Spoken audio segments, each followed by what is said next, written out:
Si Jacques Chirac et Joe Biden devaient avoir un point commun, ce serait bien celui-ci.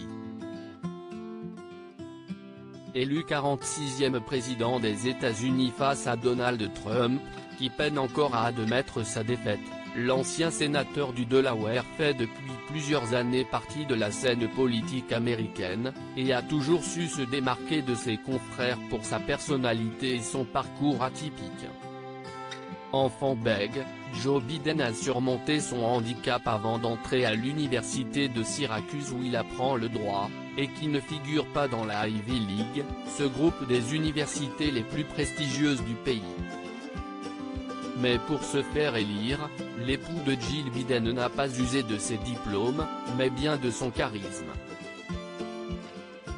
Comme Jacques Chirac en son temps, peu importe l'auditoire, il séduit instantanément, souligne ainsi Gérard Haraud dans les colonnes du Point, en kiosque jeudi 12 novembre. L'occasion pour l'ambassadeur de France aux États-Unis de se rappeler une petite anecdote pour expliquer le côté séducteur de Joe Biden. Joe Biden, ou l'art de faire en sorte que les gens se sentent importants pour les funérailles de George Bush père en 2018, la France a envoyé l'ancien ministre des Affaires étrangères Hubert Védrine pour la représenter, précise-t-il, avant de raconter l'arrivée en fanfare de Joe Biden.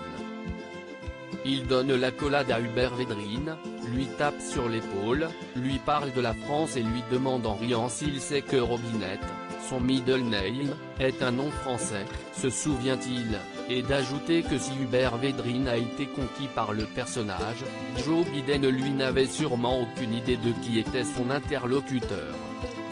Quand il vous a dans le rayon de son regard, vous vous sentez important, conclut ainsi Gérard Haraud.